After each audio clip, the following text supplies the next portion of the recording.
முருகர்ன்னு சொல்லிட்டு இருக்காங்க. ஸோ முருகர்னா என்ன? மரபு முருகேறினவங்க தான் வந்து முருகர் அப்படின்னு. ஒவ்வொரு வம்சாவழியிலயுமே பார்த்தீங்கன்னா, மரபு முருகேறின ஆட்கள் வந்து இருக்கத்தான் செய்றாங்க.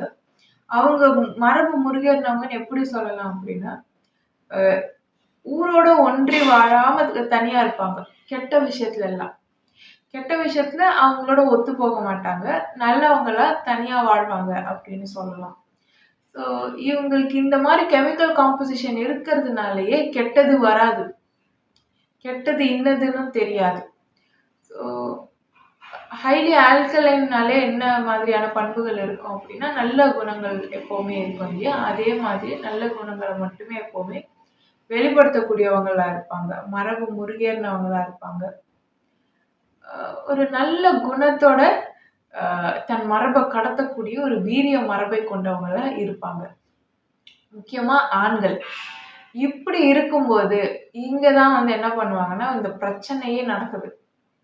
இந்த எவல்யூஷன் டைம்ல அ இந்த ஆணுக்கும், பெண்ணுக்கும் நடுவுல ஒரு போட்டிய கொண்டு வர்றது.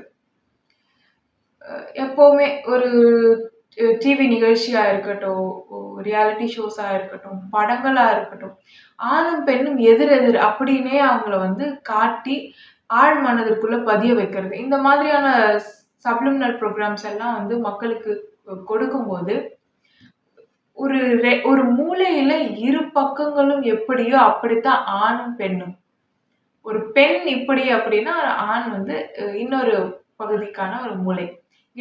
ஒரு உடல்ல வந்து இடது புறம் அப்படின்னு பார்த்தீங்கன்னா, வலது மூளை. அப்போ ஒரு பெண் அப்படின்னு பார்த்தீங்கன்னா, ரைட் பிரெயின் எல்லாம் எப்படி இருக்குமோ, அது ரிலேட்டடான என்னென்ன விஷயங்கள் இருக்கோ, அதெல்லாம் அவங்களுக்கு நல்லா வருதுன்னு வச்சுக்கோங்க.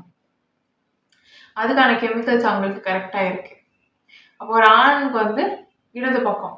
ரேஷனல் திங்கிங், லாஜிக்கல் திங்கிங் அந்த மாதிரி. அப்போ வலது பக்கம் உடல், இடது பக்கம் மூளை. இப்போ இந்த இருவேறு குணங்கள்ல தான் நாம என்ன பண்ணிருக்கோம்? ஆண், பெண்ணுன்னு பிரிச்சிருக்கோம்.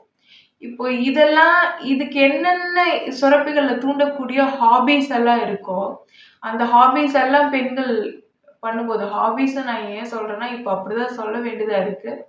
வேலைகள் அப்படின்னு சொல்ல முடியல. எடுத்துக்காட்டுக்கு இப்போ பூ கட்டுறது, மாலை தொடுக்கிறது, ஸ்வெட்டர் பின்றது, எம்ப்ராய்டரி போடுறது, பெயிண்ட் பண்றது, கலைநயம் மிக்க விஷயங்கள் எல்லாம் செய்யறது, கார்டனிங் பண்றது, அதுக்கப்புறம் வேற என்னென்ன கலைகள் எல்லாம் ஈஸ்ட்ரோஜன் ஆக்கப்பூர்வமா வெளிப்படுத்தக்கூடிய கலைகள் இருக்கோ, அதை எல்லாத்தையுமே பெண்கள் செய்யும் போது என்ன ஆகுது அப்படின்னா, பெண்கள் என்ன பண்றாங்க? அந்த பெண் தன்மையில அவங்க கெமிக்கல்ஸ் வந்து நல்ல முறையில பெண் தன்மையை வந்து வெளிப்படுத்துகிறது. அவங்க வந்து பெஸ்ட் வெர்ஷன்ல இருப்பாங்க. அப்ப ஆண்களுக்கு என்னன்னா, ஆண்களுக்கு என்னென்ன மாதிரியான ஒரு ஹாபீஸ் இருந்தது, வேலைகள் இருந்தது அந்த காலத்துல அப்படின்னு பார்த்தீங்கன்னா, விளையாடுறது, மல்யுத்தம் செய்கிறது, மார்ஷல் ஆர்ட்ஸ் பெண்களுக்கும் முக்கியம். அதே மாதிரி சமையல் ஆண்களுக்கும் முக்கியம். சமையல்ன்றது வந்து 2 பேருக்குமே பொதுவானது. அதே மாதிரி மார்ஷல் ஆர்ட்ஸ் அப்படின்றதும் 2 பேருக்குமே பொதுவானது. ஆணும் அத கத்துக்கணும், பெண்ணும் அத கத்துக்கணும். அப்பதான் மூளை செயல்திறன் நல்லா இருக்கும். அதே மாதிரி இவங்களுக்கு மூளை செயல்திறன் நல்லா இருக்கக்கூடிய விஷயங்கள வந்து இவங்க அவங்க வாழ்வியல் முறையில இணைச்சிக்கிறது. ஸோ இந்த மாதிரி வடிவமைச்சது தான் உங்களுக்கு வந்து தமிழ் மரபுல இருக்கக்கூடிய வாழ்வியல் முறை. அப்போ ஒரு ஒரு பூ கட்டுறது தானே அப்படின்றோம். இல்ல அது வந்து பிரெயினுக்கு ஆக்டிவிட்டி. அதுக்குரிய ரெஸ்பெக்டிவ் பார்ட் அதுக்கான சுரப்பிகள் வந்து சரியா வேலை செய்யும். ஒரு பூ கட்டுறதுல வந்து நல்ல கோஆர்டினேஷன் இருந்துச்சுன்னா, பிரெயின் நல்லா வேலை செய்யுது அந்த ரெஸ்பெக்டிவ் ஏரியா அப்படின்னு அர்த்தம். ஸோ எல்லாத்துக்குமே இதுதான். பெண்களுக்கு ஏன் இத சொன்னாங்கன்னா, பெண்கள் வந்து கொஞ்சம் யோசிக்கணும். பெண்கள் எப்பவுமே ஒரு விஷயத்த செய்யறதுக்கு முன்னாடி எல்லா பக்கமும் யோசிக்கணும். ஸோ இந்த மாதிரி ஆக்டிவிட்டீஸ் அவங்க பண்ண பண்ண அவங்களுடைய மூளை வந்து செயல்திறன் வந்து ஒரு குறிப்பிட்ட அளவுல இருக்கும். எந்த மாதிரினா, இது ஏன் வருது? இது ஏன் நடக்குது? இது எதுக்காக? இது எப்படிப்பட்ட விளைவுகளை ஏற்படுத்தும்? அப்படின்றதெல்லாம் பல அடுக்குகள்ல கடகடன்னு திட்டமிடல், அதை வந்து முன்கூட்டியே அறிதல், இந்த மாதிரியான விஷயம், இதெல்லாமே வந்து பெண்களுக்கு நல்லா வர்றதுக்கு, இயற்கையாகவே வர்றதுக்கு எல்லாமே கெமிக்கல்ஸ் வந்து இது செயற்கை தான் டோட்டலா. நாம தான் ப்ரோக்ராம் பண்ணிக்கிறோம்.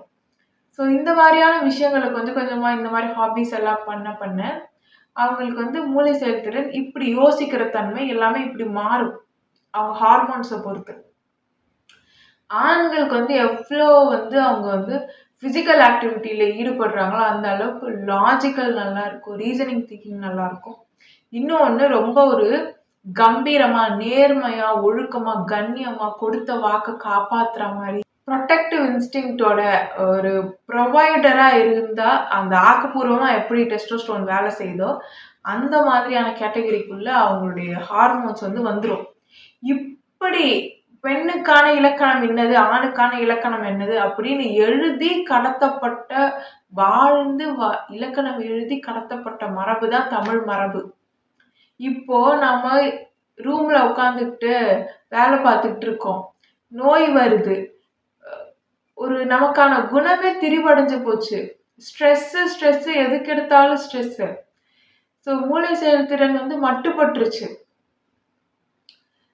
இப்படியே இது தொடர்ந்துச்சு அப்படின்னா அடுத்த நோய் வர்றதுக்கு முக்கியமான காரணமே இதுதான். வாழ்வியல் முறை கரெக்டா இருந்ததுன்னா நோயே வராது. அடுத்த தலைமுறைக்கு என்னன்னு பார்த்தீங்கன்னா, இப்போ நமக்கான 5 எலிமெண்ட்ஸ்ல பஞ்சேந்திரியங்கள் இருக்கக்கூடிய தரவுகள் வித்தியாசமா இருக்கா? இப்போ அடுத்ததுக்கு இன்னும் வித்தியாசமா இருக்கும். அது இன்னும் மட்டுப்பட்டு போயிடும். ஏன்னா எந்த ஆக்டிவிட்டியும் இருக்க போறது கிடையாது. இப்படியே நம்ம போயிட்டு இருந்தோம்னா டிராவலிங்கே முதல்ல இங்க அலௌட் இல்லை அப்படின்னு ஆயிடுச்சு. ஆண்கள் டிராவல் பண்ணணும், ஆணும் பெண்ணும் சேர்ந்து டிராவல் பண்ணணும். அப்பதான் வந்து அவங்களுக்குள்ள ஒரு ஒற்றுமை வரும். அதே மாதிரி எப்பவுமே ஆணும் பெண்ணும் எதிராக சண்டை போட்டுக்கவே கூடாது. எப்படி ஒரு வலது மூளை இடது மூளைன்னு இருக்கோ அதே மாதிரி சேர்ந்து ஒரு ஜோடியா அவங்க சேர்ந்து எதை மேனிஃபெஸ்ட் பண்ணாலும் அவங்களால வந்து ஈஸியா அதை அடைய முடியும். ஸோ அதனால பலம் அப்படின்னு பார்த்தீங்கன்னா ஒரு கணவன் மனைவியாவோ காதலன் காதலியாவோ ஆணும் பெண்ணும் சேர்ந்து இருத்தல் தான் பலம். குடும்ப கட்டமைப்பு தான் இந்த சமூகத்தினுடைய பலம். அதை பலவீனப்படுத்திட்டாங்க மனுஷங்க அப்படின்னு சொன்னா மனுஷங்களை ஈஸியா கட்டுப்படுத்தலாம்.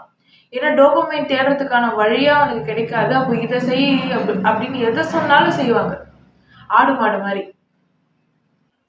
அப்போ பழைய கால ஸ்கிரிப்சர்ஸ், ஹோலி புக்ஸ் எல்லாத்துலேயுமே என்ன சொல்லியிருக்காங்க அப்படின்னா எல்லா ஹோலி புக்ஸ்லேயுமே இடைச்சொருகள் இருக்கு. இப்போ நானே இப்போ ஒரு அடையாளத்தை உருவாக்கினேன் அப்படின்னா அந்த அடையாளத்தை இப்போ நான் இறந்ததுக்கு அப்புறம் வேற மாதிரி எழுதி மாத்திப்பாங்க. ஒரு மனிதரை நீங்க ஃபாலோ பண்றீங்கன்னா அந்த மனுஷன் இருக்கிற வரைக்கும் தான். அந்த மனுஷன் போனதுக்கு அப்புறம் வேற சில பேர் அதை டேக் ஓவர் பண்ணிடுவாங்க. ஸோ இதுல என்ன புரிதல் மக்களுக்கு வரணும்னா எது சரி எது தப்புன்ற புரிஞ்சிக்கக்கூடிய அறிவும் கண்ணோட்டமும் மக்களுக்கு வேணும். ஆட்டு மந்த மாதிரி யாரு பின்னாடியும் போகணுன்ற அவசியமே கிடையாது. நமக்கு இது சரி இது தப்புன்னு தெரிஞ்சாலே போதும். அதை யோசிக்கிற அளவுக்கு நமக்கு அறிவு இருக்கா அப்படின்றது தான் நம்ம பார்க்கணும். இப்போ எல்லா ஹோலி புக்ஸ்லயும் சொல்லப்பட்ட விஷயங்கள் எல்லாமே உங்களோட டோபமைனை ஆக்கப்பூர்வமா எப்படி பெறுறது அப்படின்றதுக்கான வழிமுறைகள் தான். அதை ஃபாலோ பண்ணுங்க, படிங்க. எல்லா ஹோலி புக்ஸும் படிங்க, பைபிள் படிங்க. எல்லாத்துலயுமே ஓரளவுக்கு உண்மை இருக்கு. எது எல்லாத்துலயுமே பொருந்ததுன்னு பாருங்க. ஓரளவுக்கு உண்மை இருக்கு. அது அந்த ஓவர் லேர்னிங் ப்ராசஸ்ல நல்ல விஷயங்கள் படிக்க படிக்க அப்படியே உடலுக்குள்ள இருக்க கெமிக்கல்ஸே மாறிடும். நீங்க நல்லவங்களா மாற மாற அதை அப்படியே கொஞ்சம் அது இவங்களுக்கு கட்டுப்படுத்த ஈஸியா இருந்ததுன்றதுனால அதுக்குள்ள திரிப ஏற்படுத்தி அந்த ஓவர் லேர்னிங் ப்ராசஸ் வச்சு மனுஷங்களை மதம்ன்ற பேர்ல கட்டுப்படுத்திட்டு இருக்காங்க. ஆனா எல்லா மதத்தோட ஒரே ஒரு மோட்டிவ் என்ன அப்படின்னா மனுஷங்க அன்பா இருக்கிறதும் டோபமைனை ஆக்கப்பூர்வமா ஈட்டுறது மட்டும்தான். இது தவறான பாதையில ஈட்டிடக்கூடாது அப்படிங்கிறது. அப்போ நல்ல முறையில ஈட்டும் போது மரபை கடத்துறதும் சரியான வழியில இருக்கும், மரபு வீரியமா இருக்கும். அதனால எல்லா கான்சியஸ்னஸுக்குமே கரெக்டா நல்லா இருக்கக்கூடிய வீரியமிக்க கான்சியஸ்னஸ் வந்து உடல்களை எடுக்கிற மாதிரியான உடல்கள் வந்து அமையப்பெறும். இதுதான் வந்து ஒரு மதத்தினுடைய எல்லா மதத்தினுடைய ஹோலி புக்ஸோட மெயின் மோட்டிவாவே இருந்தது. ஸோ ஒரு வீடியோவில் நம்ம பார்க்கலாம், ஒரு மேலுக்கு என்னென்ன மாதிரியான ஹாபிஸ் இருந்தால், என்னென்ன மாதிரியான வேலைகள் அவங்க செஞ்சால் அவங்களுக்கான ஹார்மோன்ஸ் வந்து பேலன்ஸ்டாக இருக்கும் இந்த வாழ்வியல் முறையை அமைப்பெற்றால். அப்புறம் ஒரு ஃபீமேலுக்கு இப்படி இருந்தால் எப்படி அவங்க வந்து பெஸ்ட் வெர்ஷனில் இருக்க முடியும் அப்படின்னு பார்க்கலாம். ஸோ ஃபீமேலோட உச்சபட்சம் பார்த்தீங்கன்னா கொஞ்சம் அப்படி மேல் மாதிரி இருக்கிறது. மேலோட உச்சபட்சம் என்னன்னா கொஞ்சம் அப்படி ஃபீமேல் மாதிரி சென்சிட்டிவான விஷயங்களை பற்றி யோசிக்கிறது, கொஞ்சம் எமோஷனலாக சப்போர்ட் பண்ணுறது, அந்த மாதிரியான விஷயங்கள். மரபறிவு அப்படிங்கிறது ரொம்ப முக்கியமான ஒரு விஷயம். அதில் எந்த இடத்துல நாம் தப்பு பண்ணுறோம் அப்படின்னா, இந்த வம்சாவழி வேட்கால்கள் அப்படின்னு நான் சொல்லியிருந்தேன், அதுதான் வந்து கேஸ்ட் சிஸ்டமாக வந்து பிரித்து எவல்யூஷனுக்காக பிரித்து விட்டுருக்காங்கன்னு சொல்லியிருந்தேன். இதில் மேல் கேஸ்ட்டு கீழ் கேஸ்ட் அப்படின்னு ஒன்று கிடையவே கிடையாது. இவங்க பண்ணுற ஒரு தப்பு என்னன்னா, கம்யூனிசம்னு பேசுவாங்க, கடைசியில் பர்சன்டேஜ் கேட்டுட்டு நிற்பாங்க. ஸோ அதை விட்டு வெளியில் மக்களுக்கு வர்றதுக்கான வழி இருக்குது, ஆனால் சொல்ல மாட்டாங்க. இன்னொன்று, ஜாதியே இல்லைன்னு பேசுவாங்க, இல்லைன்னா மேல் ஜாதி கீழ் ஜாதின்னு சண்டை போட்டு அதில் நாங்கள் உங்களுக்கு வந்து அதுலேருந்து உங்களுக்கு விடுதலை பெற்றுக் கொடுக்குறோன்னு பேசுவாங்க. ஆனால் இவங்க தான் ஜாதியவே பரப்பிட்டு இருப்பாங்க. அது எதற்காக உருவாச்சுன்னு சொல்லிட்டு போயிட்டாலே போதும், யாரும் அதை பெருசாக எடுத்துக்க போகிறது கிடையாது. எவல்யூஷனுக்காக உருவாக்கப்பட்ட ஒரு வேர்க்கால்கள், அவ்வளோதான். எல்லாருமே வேலை செஞ்சாங்க, யாரும் பிச்சை எடுக்கலை, எல்லாருமே ஒரு தொழில் செஞ்சாங்க.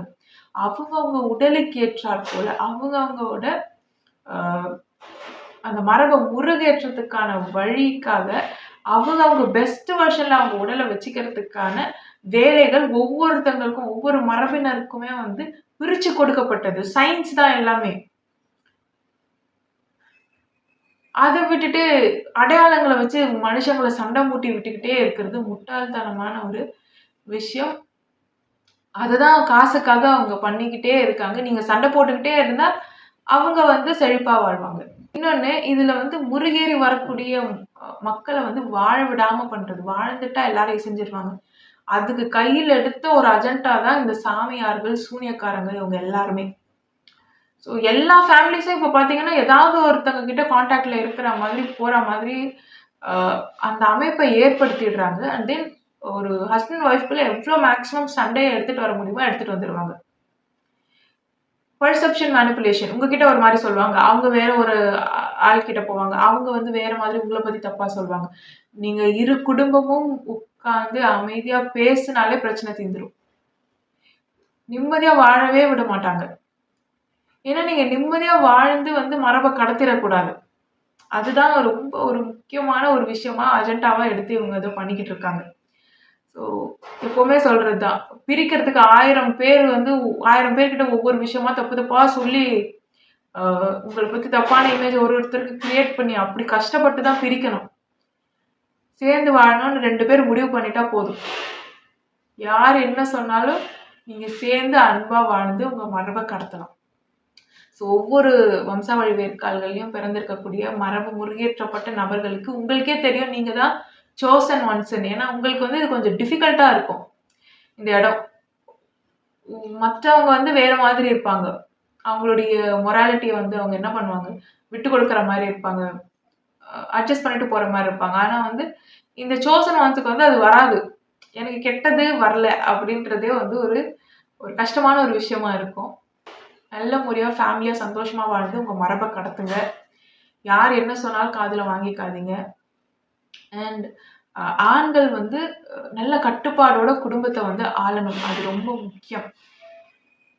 என்னுடைய குடும்பம் நான் ப்ரொவைட் பண்ணுறேன் அப்படின்றது இருக்கணும். அங்கே ஒரு ஆளுமை இருக்கணும். அதிகாரமும் அகங்காரமும் அப்படி வந்து ஈகோயிஸ்டிக்காக டெஸ்டோஸ்டோனை மாற்றிடக்கூடாது. ஆனால் ஒரு ஆளுமை இருக்கணும், ஒரு ஆணுக்கான ஆளுமை இருக்கணும்.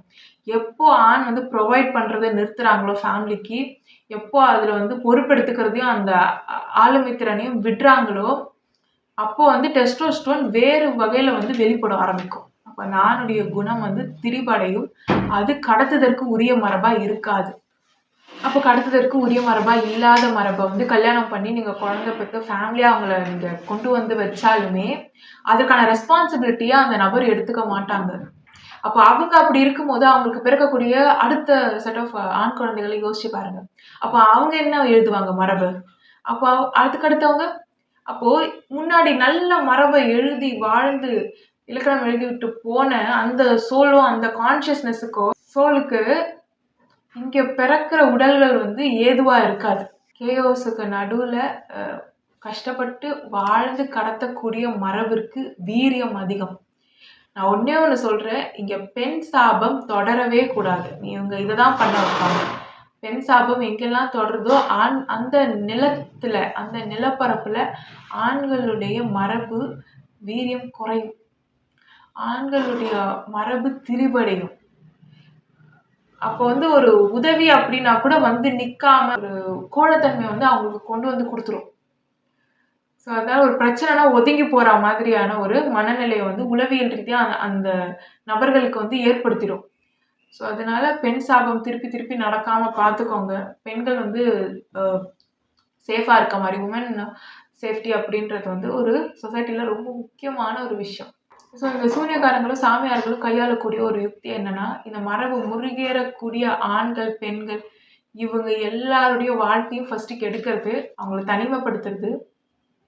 அப்படியே அவங்க ரொம்ப இவங்க வழிக்கு கெட்டதுக்கு அவங்க வரல அப்படின்னா எப்படியுமே அந்த கெட்டதுக்கு வரவழைச்சிருவாங்க. பணமோ காசோ இவங்களை சுத்தி இருக்கிறவங்கள வச்சே உங்களுக்கு வந்து கெடுதல் பண்ண வைப்பாங்க. அப்படி கெடுதல் பண்ண வைக்கும் போது உங்களுக்கு என்ன தோணும்? அப்ப நம்மளை சுத்தி இருக்க அத்தனை பேர் நம்ம கெடுதல் பண்றாங்க, அவங்கள விட நம்ம நல்லா வாழ்ந்து காட்டணும்னு தோணும். அப்ப என்ன பண்ணுவீங்க?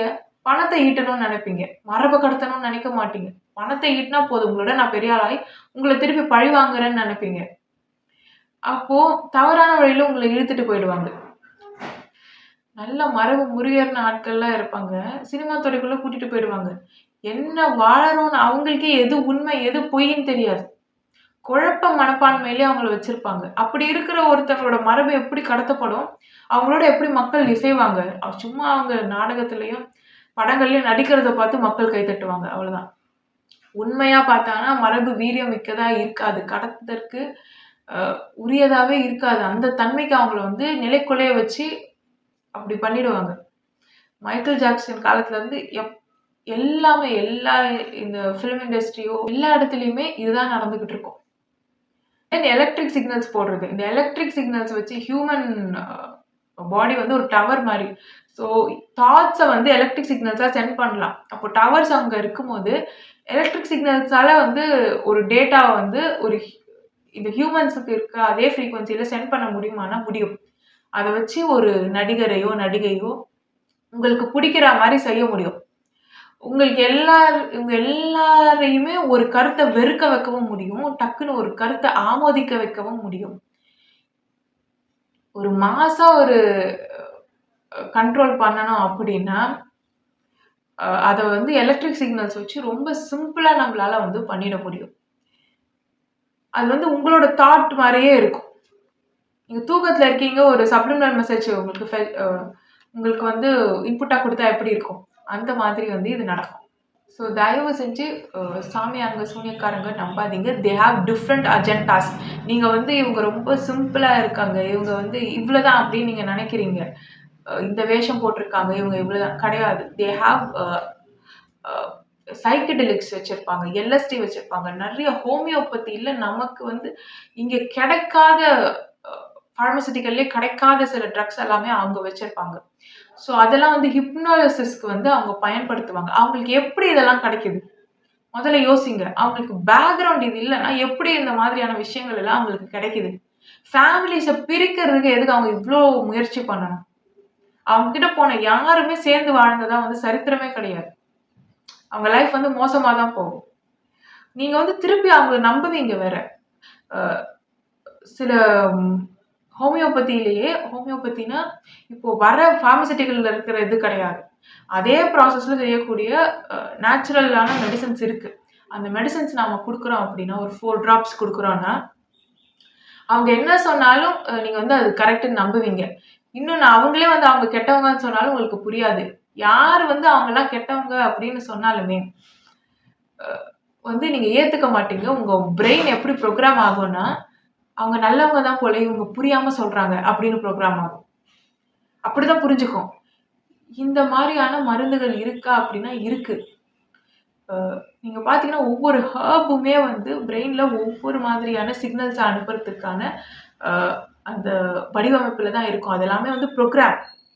டிஎன்ஏ ப்ரோகிராம் மாரி. ஸோ அந்த ஒரு பிரெயின்ல வந்து ஒவ்வொரு பார்ட்டும், ஒவ்வொரு அறைகளும் ஒவ்வொரு விஷயத்த வந்து செய்யும்.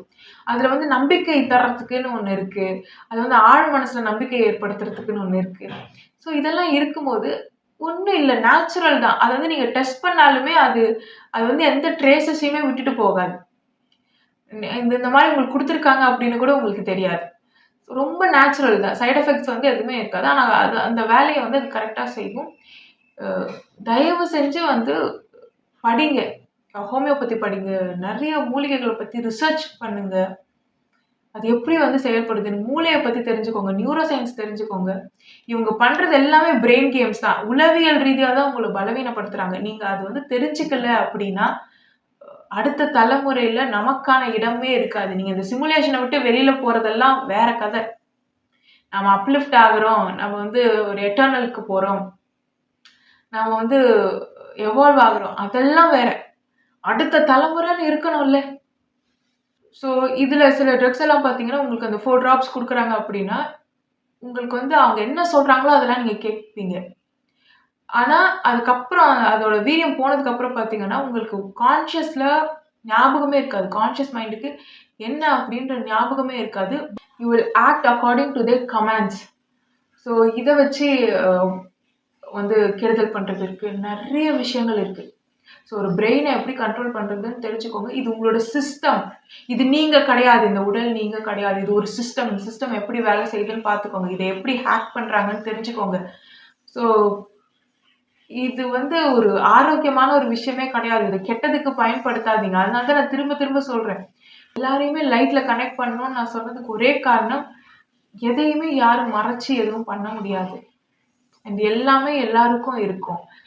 ஆரா வந்து கரன்சியா நம்ம எடுத்துட்டு போலாம். எல்லாருக்குமே போதுமான அளவுக்கு எல்லாமே இருக்கும். ஆனா, மேற்கொண்டு ஈற்ற வகையில நாம இந்த வாழ்வியல் முறையும், சமூக கட்டமைப்பையும் கட்டமைச்சுட்டோம் அப்படின்னா, டோபமைன் ஆக்கப்பூர்வமா எடுத்துக்கலாம். ப்ராப்ளம் இல்ல. இது ரொம்ப பெரிய மோசமான ஒரு விஷயம் இங்க வந்து பின்னாடி நடந்துகிட்டு இருக்கு. என்னன்னே தெரியாம, என்ன நடக்குதுன்னே புரியாம ஒரு சமூகம் அப்படியே கருவறுக்கப்படுது. ஒரு ஜீனோசைட் நடக்குது அப்படின்னும்போது, தயவு செஞ்சு மத்தவங்களுக்கு தெரியப்படுத்துங்க. யாரெல்லாம் இந்த மாரி மரபு முறியேற்றப்பட்டு ஒவ்வொருத்தவங்களும் ஆணும், பெண்ணும் வெளியில வராங்களோ, இப்போ மட்டும் இல்ல, பல தலைமுறைகளாவே நடந்துட்டு இருக்கு. அவங்கள வந்து கொலை பண்றது, அவங்கள வந்து அ அவங்க குடும்பத்த விட்டே வந்து கஷ்டப்படுத்துறது, இந்த மாரி எல்லாம் பண்ணிட்டு, அதுக்கப்புறம் வந்து அந்த குடும்பத்துக்கே வந்து சாபம் வந்துரும். அந்த ஆணையோ, பெண்ணையோ அவ்ளோ கஷ்டப்படுத்துவாங்க. சாபம் வந்துரும். அடுத்த தலைமுறைக்கு குழந்தை பொறக்காது. எல்லாருமே என்ன பண்ணுவாங்க, அது வந்து தெய்வ குத்தம் ஆயிடுச்சு. குலதெய்வம் வந்து கோச்சிக்கிச்சு அப்படின்னுவாங்க. பாம்பு அடிச்சு கொன்னுட்டாங்க அப்படின்னுவாங்க. கிடையாது. இந்த ஆணோ, பெண்ணோ தான் மரபு முருகேற்றப்பட்ட குண்டலினி ப்ராசஸ் பண்ணி, கெமிக்கல் டிரான்ஸ்ஃபார்மேஷன் பண்ணி, மரபு முருகேற்றப்பட்டு, அதாவது உங்க குலதெய்வமே உங்க வம்சாவழியில திரும்பி பொறக்கறதுக்கு சமம். அவங்கள வந்து இவங்க வீரியமிக்க மரப வந்து கடத்த விட மாட்டாங்க. சந்தோஷமா வாழ விட மாட்டாங்க. ஒரு ஃபேமிலிய கிரியேட் பண்ணி மரப கடத்த விட மாட்டாங்க. இந்த சூனியக்காரங்களோ, சாமியார்களோ. பண்ணிட்டு, அத வந்து திரிச்சு மக்கள்கிட்ட சொல்லுவாங்க. பாம்பு அடிச்சு கொன்னுட்டீங்க, இந்த மாரி பண்ணிட்டீங்க. குலதெய்வம் கோயிலுக்கு இதெல்லாம் வேண்டிக்கோங்க, சரியா போயிடும்னுவாங்க. ஆனா, அடுத்த தலைமுறையே இங்க இருக்காது. இந்த கட்டமைப்பே வந்து உணர்வுகளால கட்டமைக்கப்பட்டது. அதுவுமே கெமிக்கல்ஸால கண்ட்ரோல் ஆகும். ஸோ, ஃபுல்லாவே கெமிக்கல்ஸ் தான் உங்களுக்கு. ஃப்ரீக்வென்சிய வச்சும் கெமிக்கல்ஸ கண்ட்ரோல் பண்ணலாம். உணர்வு ரீதியா ரொம்ப கஷ்டப்படுறாங்க அப்படின்னா, அ அது வந்து ரொம்ப ஒரு மோசமான விளைவுகள வந்து ஏற்படுத்தும். லோ ஃப்ரீக்வென்சி வைப்ரேஷன் வந்து வெளியிடும். இன்னொன்னு கடத்துதற்கு உரிய மரபு, வீரியமிக்க மரப நாம கட் பண்ணிட்டோம் அப்படின்னா, அடுத்த சந்ததிக்கு கிடைக்க வேண்டிய எந்த ஒரு ஜெனடிக் அப்டேட்டுமே கிடைக்காம போயிடும். ஸோ 2 விஷயம் தான். 1 வாழ விடணும். நம்ம தலைமுறையில வந்த ஆணோ, பெண்ணோ மரபு முருகேற்றப்பட்டவங்க வித்தியாசமா இருக்காங்க. நல்ல கருத்துக்களோட இருக்காங்க. புத்திசாலியா இருக்காங்கன்னா, அவங்கள வாழ விடணும். அத விட்டுட்டு சூனியக்காரங்ககிட்ட போய் சூனியம் பண்றோம். அவங்க எலக்ட்ரோ மேக்னெட்டிக் ஃபீல்ட குறைக்கிறது, அவங்களுடைய வாழ்க்கைய வந்து மோசமாக்குறது, இந்த மாதிரியான விஷயங்கள் எல்லாம் பண்ணிக்கிட்டு இருந்தீங்க அப்படின்னா, உங்க வாழ்க்கையுமே மோசமா தான் போகும். இப்போ ஒரு ஃபேமிலி முன்னேறதுக்கான ஒரு வழி வந்து அந்த மாதிரியான நல்ல குழந்தைகள் அங்கே பிறக்கிறது. இன்னொன்று, மரபு முறியேற்றப்பட்டவங்க நல்ல முறையில் நேர்மையா கண்ணியமா கொஞ்சம் ஒரு ஆன்ம செருக்கோட வாழ்ந்து அதில் இலக்கணம் எழுதுறது. நாம் இப்படிதான் வாழணும், இந்த மாதிரி இன்னென்ன விஷயங்களை நாம கடைப்பிடிக்கணும், நம்ம வாழ்வியல் முறை இப்படிதான் இருக்கணும்னு தேடி தேடி படிச்சு நீங்களே கட்டமைங்க. உங்க ஃபேமிலிக்கான நல்ல ரூல்ஸ், நல்ல ஆக்கப்பூர்வமான ரூல்ஸை வந்து கட்டமைச்சு குழந்தைகளை நல்லபடியா வளங்க. ஸோ உங்க குணம் மாறுறதை பொறுத்து உங்க கெமிக்கல்ஸ் எப்படி இருக்கோ அதே மாதிரி உங்க குழந்தைகளை நீங்க வளர்த்தாதான் அடுத்தடுத்து அதே இடத்துல நம்ம வந்து திருப்பி பிறக்க முடியும். அப்படி இல்லை நம்ம மரபை வந்து வேற மாதிரி கடத்துறோம் அப்படின்னா, பலவீனமா போயிடுச்சுன்னா நமக்கே அங்க இடம் இருக்காது. ஒரு நிலப்பரப்புல மொத்தமாவே ஒரு இனம் போயிடுச்சுன்னா அந்த இடத்துல இருக்கக்கூடிய சோல், கான்சியஸ்னஸ் எல்லாமே தொலைஞ்சு போயிடும். அதற்கு அது ஒரு ஜீனோசைடு அப்படின்னா இப்போ இங்க நடக்கிறதும் உளவியல் ரீதியா ஒரு ஜீனோசைட் தான். நன்றி. That was God.